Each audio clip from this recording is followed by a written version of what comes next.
those is the dudes I was listening to before I thought I could make my own music. Like when I just had their CDs and a CD player, like I would play their music, and just to be able to get in the studio with them and actually make something that is taken serious and honored on that level is crazy. Yeah, boy. Salute when you see me. That jealousy shit is an ocean, and you either float or you sinking. Moment of truth, credit check, nigga, you not approved. BB King, I'm in love with the blues. Don't start me up. Yo, it's Hit Boy. This is my interview with Brian J. Roberts. Yo, so Hit, take me back to the very beginning, man. 19, before you were 19, where everything started for you. Everything started from just seeing what was going on. Like, I mean, I had grew up watching my uncle be in a group. He had a successful group called Troop. I got to see the studio sessions, them filming videos and stuff like that. So I was just enamored by that, and I was into it. But when I really start locking in and just try, I'm about to start writing. Like, I don't know how to write, I don't know what I'm gonna do, but I just picked up a pen and a pad, and just I started writing raps every day. From there, it developed into me meeting somebody who had their own studio set up. You know what I'm saying? They had FL, they had everything you needed to, record. So we started making albums together, and that's when I just started messing around with the beats on his spot. Like, I wasn't trying to take it serious at first, but I'm glad it just came full circle like that. But yeah, I mean, I started doing beats at 16, and I had a pub deal by the time I was 19. And that was the Universal? UMPG, yeah. Okay. So then, what happens after you sign the pub deal? I moved to Atlanta. Because Polo the Don had a studio. He had a whole facility, like 3-4 rooms in there, and he gave me and the homie Chasing Cash a room. So we would just be up there locked in, just working nonstop. Same thing I do now, just artists in and out, writers, just working on the next ideas. Okay. And how was your process in the beginning, and how has it evolved for you, just as far as your work? I mean, when I first got in it, I just was trying to figure out how it worked, and you go through your bumps and bruises, the ups and downs, but the music always recenters me every time. Even if I'm going through a phase where it's like it's frustrating, even on the music side, somehow, some way, to just all connect again. Partly because I just stay in the studio, so regardless, it's always gonna come back to just making quality music, and that's gonna get you through everything you need. So the music is always, that's your centering, that's your... Yep. Like, long as I'm making some quality, I can have all type of business stuff that's, not necessarily going right or whatever the case. Life could just be bugging me, but if I make a dope song, like, it's gonna make me feel better for sure. And speaking of the business, like, what would have been some of the bigger frustrations for you on the publishing side of things? Like, what's like the Instagram post is the big thing. That was a big thing for someone like you to speak out about something like that. Right. So what was that whole situation? A lot of the language that's in my contract is real ancient, the way they set it up, because the business used to be a lot different, and the way my contract is set up, like if I produce somebody's whole album, I could do 20 beats on the album, they only gonna count 2.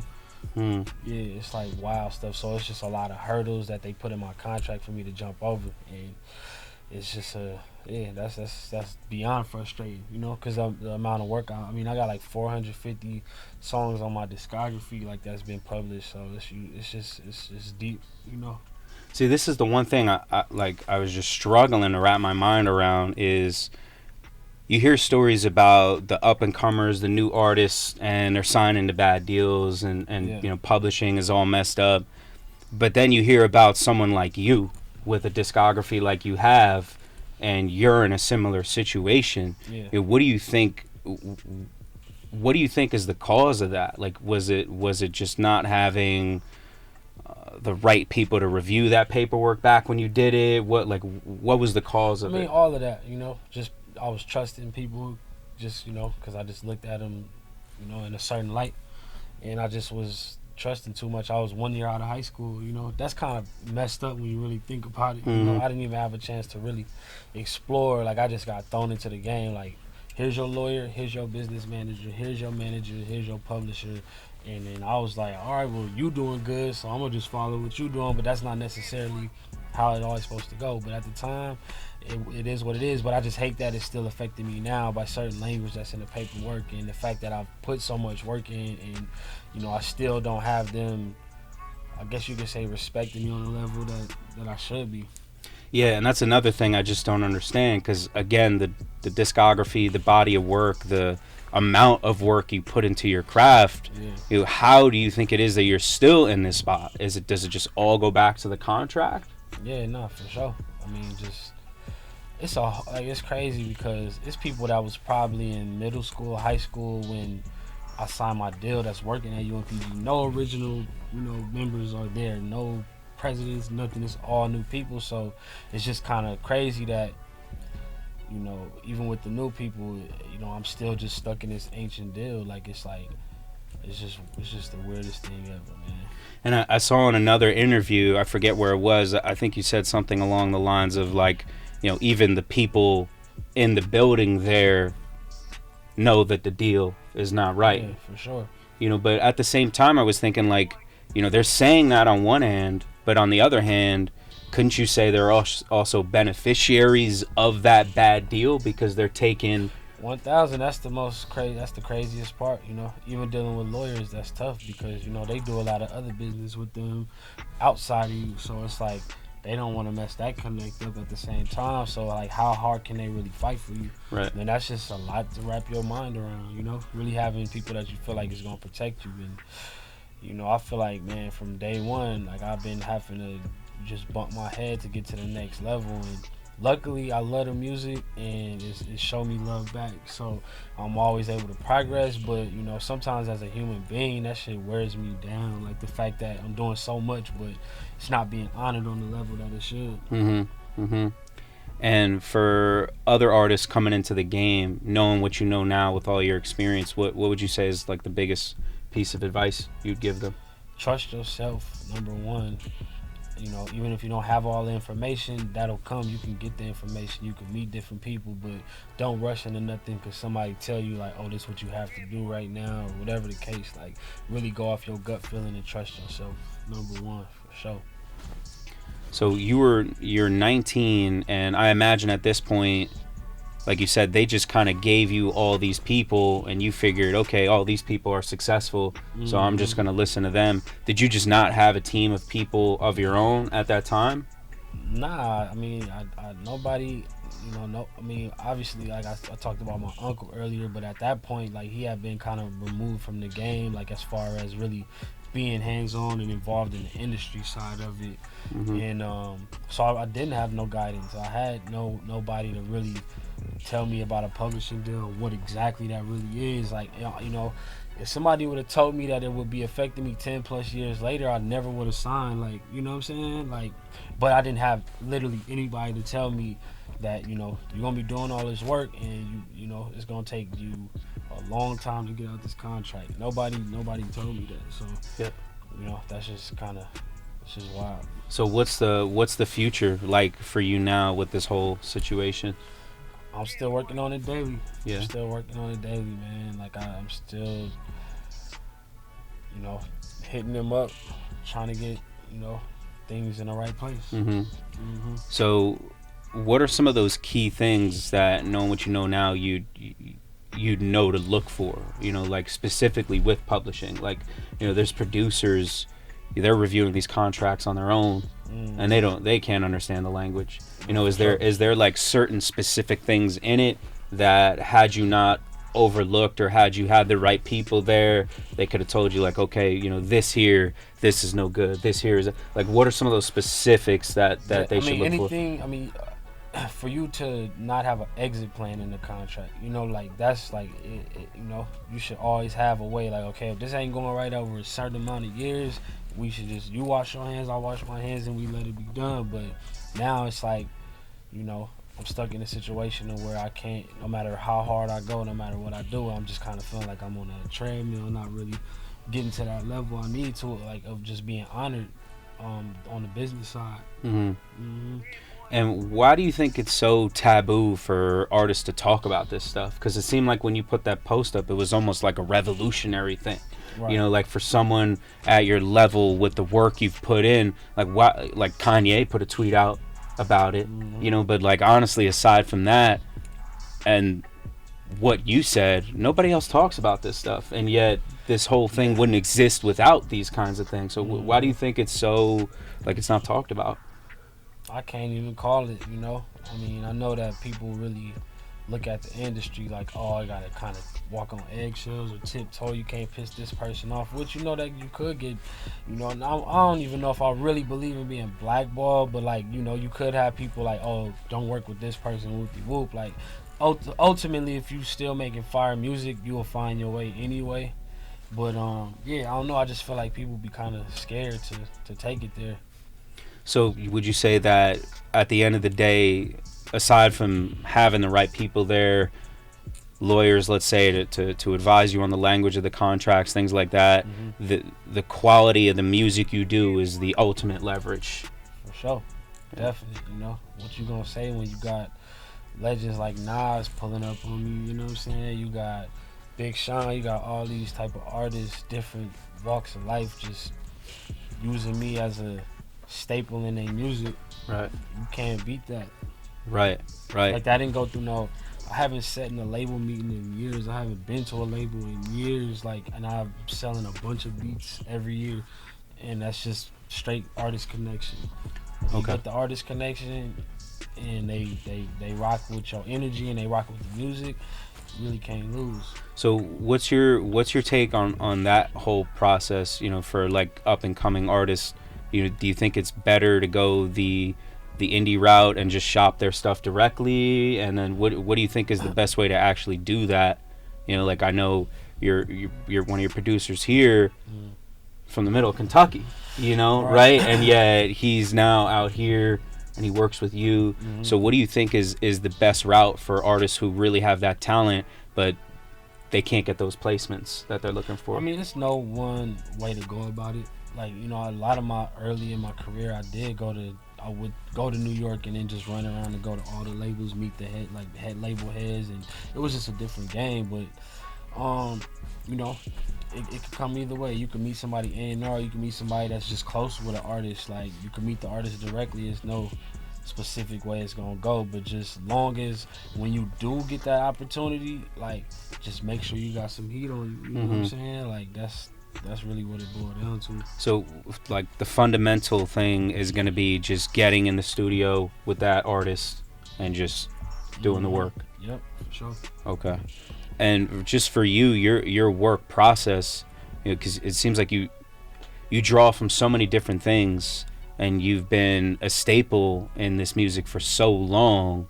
You know, what do you think it is that you do that always keeps you relevant versus people who seem to kind of come and go, or maybe they get the old head syndrome and they're stuck in their ways? Or I mean, I don't know, I just show up to the studio and try to make a different beat every time I approach FL. Like, you know, I don't really, there's not like a thing where it's like, oh, I'm coming to Hit Boy to get, you know, I mean, obviously when they come to me, they want to hit, they want something that they could turn on immediately and it just sounds like it belongs, you know what I'm saying? But the fact that, you know, none of my stuff really sound the same, I approach everything totally different. And what have been some standout moments just for you personally, you know, over the years, like different artists you've worked with, different projects? Too many. I mean, just recent, doing the whole Nas album, that was big, you know what I'm saying? Like, just, I've been working on people's albums, doing my own albums, and just to really get to that level to where, you know, we Grammy nominated, you know, a full album I produced, and it's just like, you know, that was a big moment.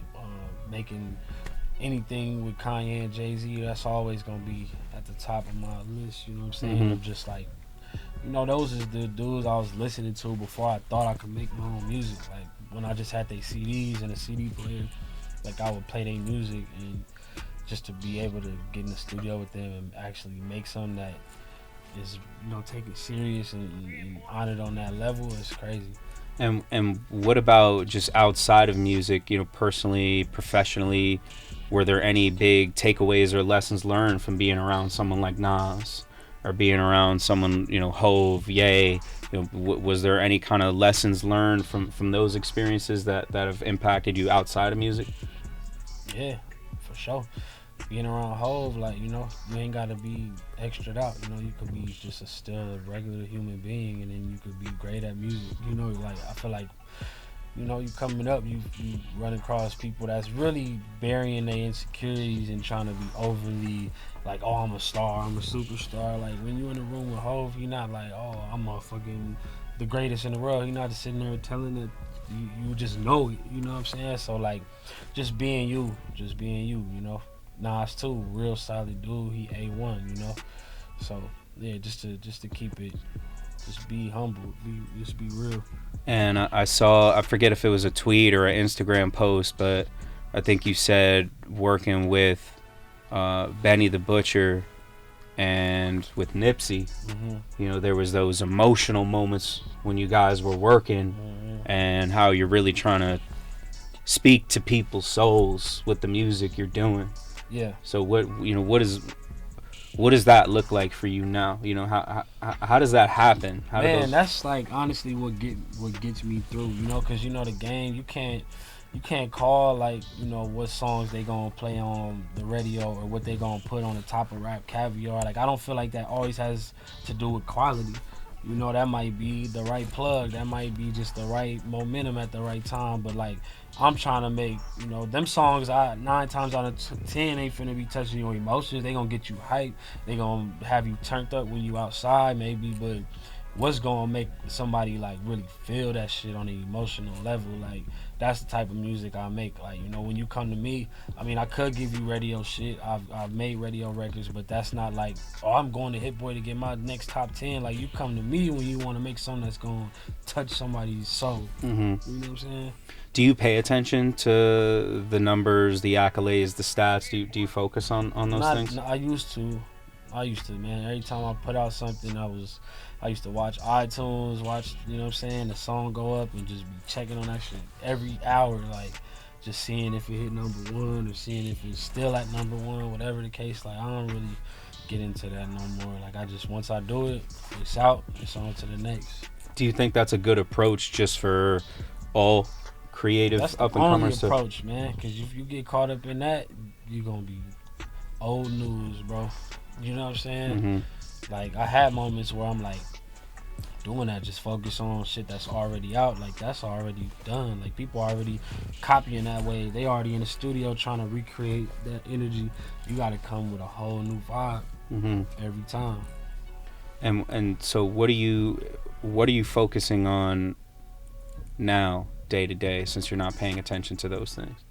Is it my son? I'm focusing on my son, and I'm focusing on just proving to myself that I, you know, not to say that I deserve what's going on right now, but just kind of fulfilling what my destiny is. Like I got a lot of responsibility. A lot of artists depend on me. They get their energy from me. They get their vibe from me. So it's like that's a big responsibility, man. And it's like I gotta take that shit serious. Like, so that's two things I wanted to ask you about. The first is the role of the producer and how that's evolved, and because I want to hear more about that, because I feel like once upon a time it was just, and I think there's a lot of artists still in this mode where it's like, all right, you know, send beats, all right, I'll send you a beat and that's it.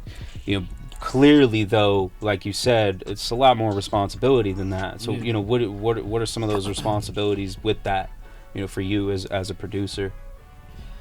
Man, like shit, I'll be on the phone with Big Sean, I'll be on the phone with Nas, like talking about, you know, regular real life stuff that'll translate to the music. Like we'll put he'll put a line in a song, like either one of them, and then we'll be like, damn, we talked about that, or whoop. Like it's like the conversation really sparks what's going on in the music. So just like balancing that real life relationship with these artists too, like that's a major thing. And how old's your son? 10 months. Wow. Okay. Yeah. My son's 10 months too. Yeah, that's crazy. So how's it been? How has being a father impacted you and your work and everything? It got me. I'm already focused at all times, but he just got me even more zoned in. Like I ain't got no time to waste. Like I don't be doing no hanging out at all. I mean, obviously it's the pandemic right now anyway, but like I really be posted. Like I'm to the crib and I'm in the studio. Like it's like making life simpler for me. Like, really humbling me, you know. And just like being a dad in general, how's that been for you? Because 10 months, that's a fun time for them. That he's everywhere, bro. Like he got all the energy. Like he be staying up all day. It's wild, man, to just watch the different stages. Like you can tell he gonna want to start talking soon. Like, it's wild. Do you see a future for music in him, or what do you think? Man, we got all type of pianos and drum sets at the house. Yeah. We be up in the morning kicking it, and I'll have him come to the studio like once a week and just mess around on the keyboard. Wow. Wow. Okay. So, what do you think is gonna happen? Just now over the next few years. You have your son. How do you see your day-to-day routine and just your lifestyle changing? I know you said it's simplified now. Is it just you're in the studio, you're with your son, or you're in the studio with your son? Both. Yeah. That's it. Like I'm just got a whole, like I'm up early in the morning just getting his vibrations, kicking it with him. It just, that shit, it's the illest, man. Like it just got me real, just tunnel vision. You know what I'm saying? But just watching him and watching the new things he's doing and the new mannerisms he's developing, like it's like this is unbelievable. It's a cool thing with 10-month-olds, just babies in general. It's like they force you to look at the world like they are. They give you a refreshed perspective on everything. They be excited, like I'll buy him toys, but he'd rather play with the box stuff. Right. Like, yeah. It's the wildest, man. Yeah. So your day-to-day routine. So you're up early with him, and then you come here, and that's it. You're just working on music till you're back home. Like what? Like specifically, sure. like I mean, it could be anywhere from 1 to 4 to 5 artists any given day. Like I might have multiple sessions. I got another room up here, so I might have somebody back there. Then I might have 2 different artists pull up to my main room. Somebody might just listen to beats. Somebody might record. Like it's just kind of however the day is set up. And sometimes it's sporadic too. Like people might just be working up here and pull up like, oh yo, what you got? So would you say you treat it like a job? Like is there some days where you're like, oh, I don't, I'm tired today or whatever, and you're still showing up? Yeah, that's the good thing. Like back when I was younger in the studio, we used to do this till 5, 6 in the morning. Like now, like I might go home at 10 o'clock just so I could kick it with my son, or even 9 o'clock and just vibe with him. And just like if I get tired, I'm done. Like I ain't forcing through it, like because I know it's gonna come easier when I got a fresh mind. Okay.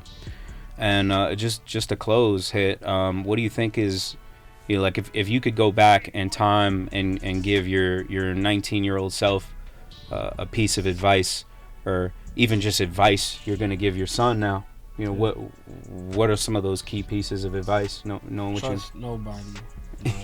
But yeah, man, just be patient and know that what is meant for you is like that. That's what's gonna be. Like you can't force nothing. You can't try to be nothing. Like you just gotta be yourself. And if you putting in the proper work, everything you want is gonna come to you for real. Is there times where impatience like could have gotten the best of you? Oh man, what? For sure, plenty of times, man. Plenty of times, but it's all part of growing up, part of life. Like just trying to understand how things work. But yeah, I'm just glad to be here right now. Like I'm way better than I ever been at music. I got way more relationships than I ever had. I got more money than I ever had. So if I lose from here, it's on me. Fair enough. All right, Hit. Cool, man. For sure. Best of luck with the son. Appreciate it, man. Really good chopping it up with you. Yes, sir.